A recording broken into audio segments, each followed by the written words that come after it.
Hello বন্ধুরা, আজকে তোমাদেরকে শেয়ার করব আমার 14 মাসের বাচ্চার ডেলি অ্যাক্টিভিটি অ্যান্ড ডেভেলপমেন্ট কীরকম ছিল তার একটা ছোট্ট ভিডিও।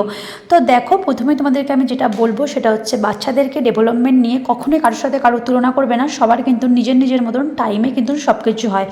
এটা কিন্তু কখনোই নয় যে ওর হয়ে গেছে এই টাইমটাতে তো আমারও কেন হলো না।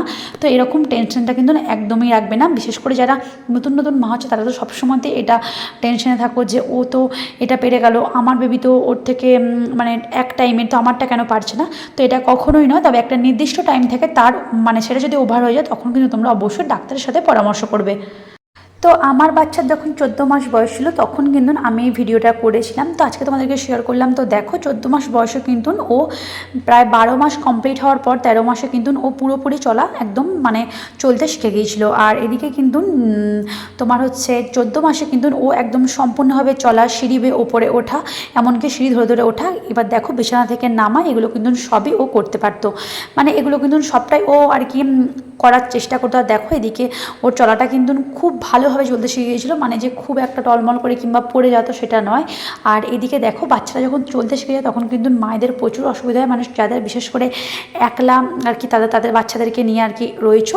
তো ওরা তো যখন তখন যেটা খুশি যে হাত দিয়ে দেয়, যেটা খুশি যে নিয়ে নেয়, তো এটা কিন্তু একটা বিপদ হতে পারে।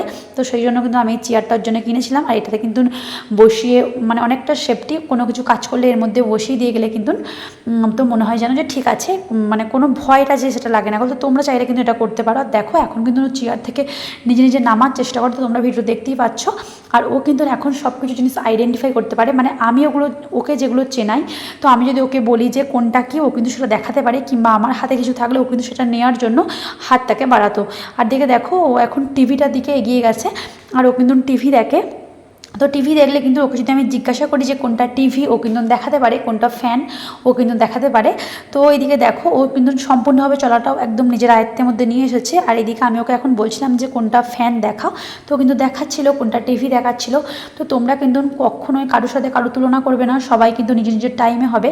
তো কারোর একটু লেট হবে, তো কারোর একটু আগে হবে, তো এটাতে কিন্তু কোনো প্রবলেম নেই। আর এদিকে দেখো, ও কিন্তু এখন এইভাবে সেই যে ফুল ছেড়ে, একটা ফুলকে কিন্তু ও ধরতে পারে, একসাথে অনেকগুলো না দেখতেই পাচ্ছ। ও কিন্তু একটা ফুলকে ছিঁড়ে কিন্তু আবার সেটা কিন্তু অনেকক্ষণ ধরে দাঁড়িয়ে দাঁড়িয়ে ও লাগানোর চেষ্টা করে। তো এটা দেখে কিন্তু আমার খুব ভালো লাগে। ও কিন্তু যে কোনো জিনিস কোথা থেকে যেখান থেকে নেয় সেখানে কিন্তু খেলা করার পর আবার নিজে রেখে দেয়। তো এটা কিন্তু আমার খুব ভালো লাগে দেখে। তো এদিকে দেখো, আর ওকে কিন্তু আমি কোনো কথা বলে ও কিন্তু সেটা বুঝতে পারে। তো আমি যদি ওকে বলি যে এটা হাত দিও না, তো ও কিন্তু বারবার আমার দিকে তাকাতে থাকে আর দেখে যে মা কি বলছে। এদিকে দেখো, সিঁড়ি বেয়ে কীভাবে উপরে উঠে যাচ্ছে, ও কিন্তু সিঁড়ির রেলিং ধরে ধরেও উঠতে পারে। তো দেখো, এদিকে আমি গেছিলাম উপরে, ও কিন্তু আমার সাথে উপরে যাচ্ছিলো। আর এই টাইমে কিন্তু বেবিদেরকে খেলনা দিলে ওরা কিন্তু খেলনা নিয়েও বেশ কিছুক্ষণ খেলা করবে। তো তার জন্য কিন্তু মায়েরা অনেক কাজকর্ম করে নিতে পারবে। তো দেখো, এদিকে ওকে খেলনা দিয়েছে, ও কিন্তু একটা খেলনা নিয়ে অনেকক্ষণ খেলছিল।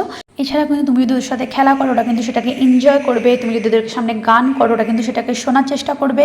ওদের সামনে কিছু দিলে ওরা কিন্তু সেটাকে নেবে, তো না দিলে কিন্তু ওরা তোমাকে রাগ দেখাবে। তো এইগুলোই কিন্তু বাচ্চারা করবে। আর তারপরে কিন্তু সব কিছু যে ধরার চেষ্টা করবে, নামার চেষ্টা করবে, উপর দিকে সিঁড়ি বেয়ে উঠে যাওয়ার চেষ্টা করবে। তো সবটাই কিন্তু এই টাইমে ওরা শিখে যায়। প্রায় 18 মাসের মধ্যে কিন্তু একটা বাচ্চা সম্পূর্ণরূপে চলা শিখে যায়। তো আজকের মতন টাটা।